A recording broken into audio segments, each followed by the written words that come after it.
Alright, Shalom.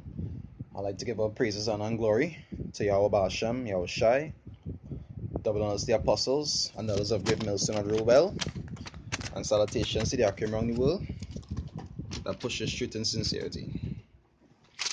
Alright, I'm going to go through some scriptures here entitled, Make Not a Covenant with the Heathen. Right? Because there is something that Israel apparently loved to do.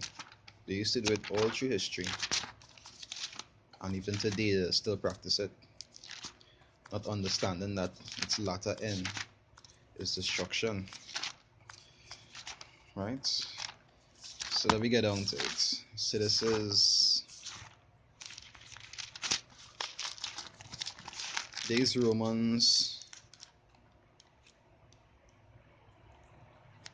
15 verse 4. It say, "For whatsoever things were written aforetime were written for our learning, that we through the patience and comfort of the scriptures might have hope."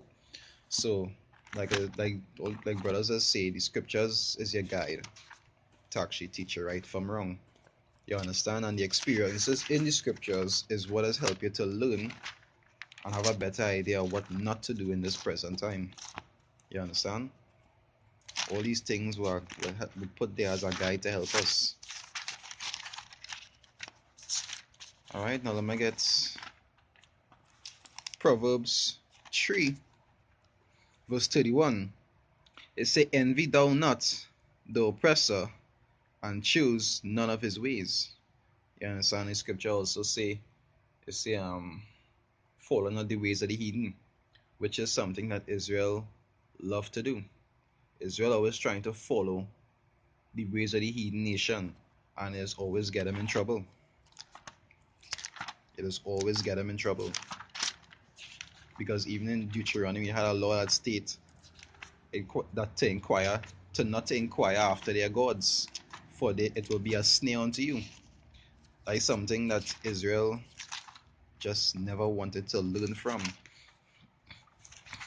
Right? It says the first Maccabees 1, I'll start from 11, right? It say, "In those days when there out of Israel wicked men, it say, who persuaded many, saying, Let us go and make a covenant with the heathen that are round about us. For since we departed from them, we have had much sorrow." Now there's a time when Israel was really and truly going off on a real strong level. You understand?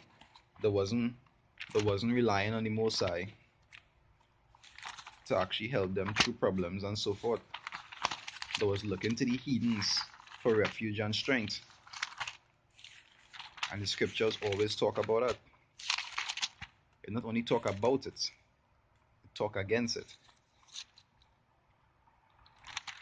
Right? So this is Isaiah 31 verse 1. It say, "Woe unto them that go down to Egypt for help, and stay on horses, and trust in chariots, but because they are many, and in horsemen, because they are very strong, but they look not unto the Holy One of Israel, neither seek the Lord," because the Messiah is Israel's strength. You understand? We wasn't supposed to make no covenant with no heathens, and we still not supposed to do that in these times. You understand? We supposed to pray to the Messiah that he help us through wherever it is we had to go through. But back in those days, when Israel was going off, they didn't want to look to the Messiah. They wanted to look into things that they could see. You understand? They didn't have that faith to actually believe that the Messiah would help them. They always want to run and study things that they could actually see. That is why they actually always go and focus on idols. That's why they wanted the golden calf built, because they always want to focus on what it is they could see. It was carnal. Even if you look at in times like this, you will see people that's going to make covenant with heathens to go and join the Illuminati and so forth. All that is heathenistic practices. But they just do it what? To benefit with things that they could see. They doesn't focus on the things that they can't see. You understand? I'll read verse 3, right? Isaiah 31, verse 3, it say, now the Egyptians are men and not the Most High, right? It say, and neither horses, sorry, Salakia, and their horses flesh and not spirit. It say, when the Lord shall stretch out his hand, both he that helpeth shall fall, and he that is helping shall fall down, and they all shall fail together. So when you turn against the Most High to go and make a covenant with the heathens and follow after their ways and so forth, and be like them, you're going to stop be how the Most High want you to be. So when it's time for him to destroy them, he will also destroy you. You understand? Let's go back into the Maccabees. First Maccabees 1, I will reach to 12. Right? It says, so this device pleased them well. Then certain of the people were so forward herein that they went to the king and gave them license. Who gave them license, Salakia, to do after the ordinances of the heathen. So to follow, they get licenses to follow them practices. It's like you'll see some of them pastors will get a license to preach false doctrines, to teach false doctrines. You understand? All that is a perfect example. Or how you see like the Freemasons and them, like they just get the degrees to be able to do this and that. You understand? All of that is class as licenses to do according to the customs of the heathen. But they don't understand what the latter end of that is. Today, verse 15, and made themselves uncircumcised and forsook the holy covenant and joined themselves to the heathen and was sold to do mischief. And not plain. They depart from the Most High and how he wanted them to be and went and just do wickedly. Again, simply for things that they could see. And I wouldn't even say just for things that they could see, because in them times they actually used to see miracles. Prophets used to walk among them that actually used to call fire down from the sky and all these different things, and still they just love to serve idol gods.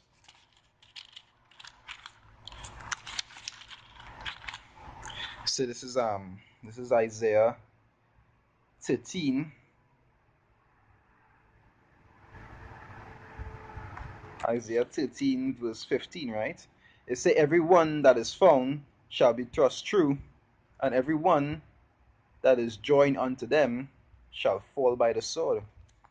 So for all those who want to be joined unto Egypt, even now, 2/3 of the people join unto the system. They don't want to hear about the Most High. They want to rejoice in the benefits of the system, as it is teaching them in them churches. They want to receive the kingdom here. You understand?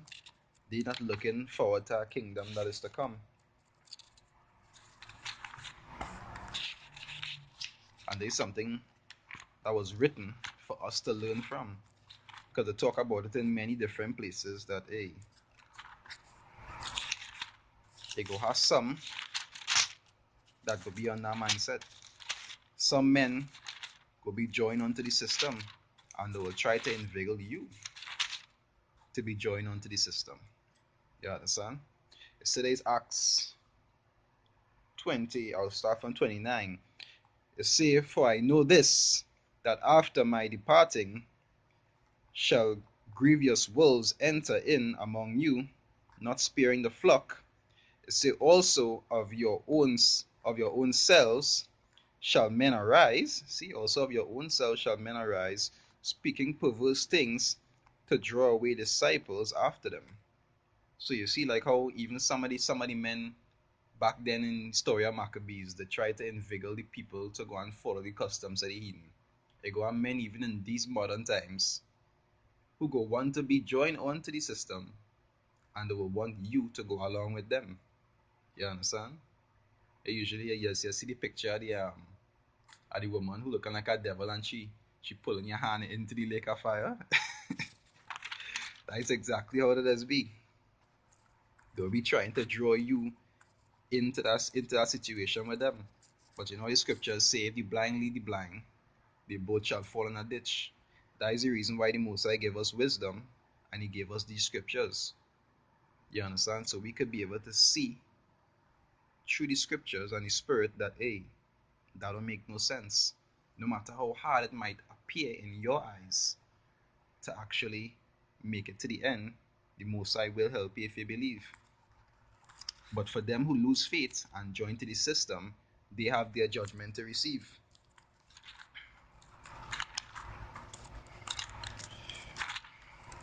All right.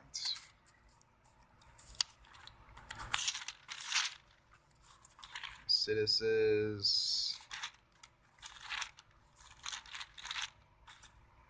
the Revelations 14 verse 9, right?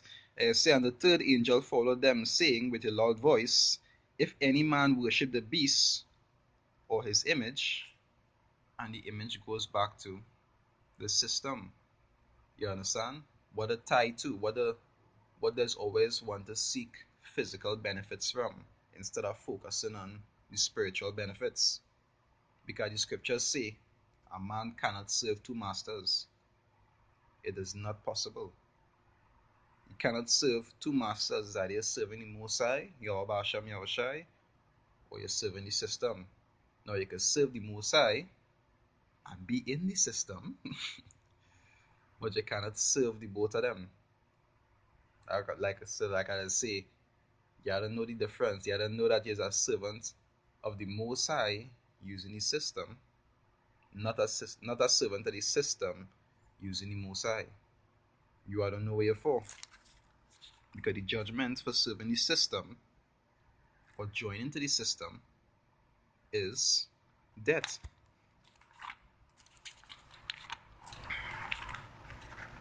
As the scriptures say, use the word but not abuse it. It also say in John, he say he would pray that they did not take them out of the world, but keep them from the evil. Because here is where we have to be until certain things are fulfilled.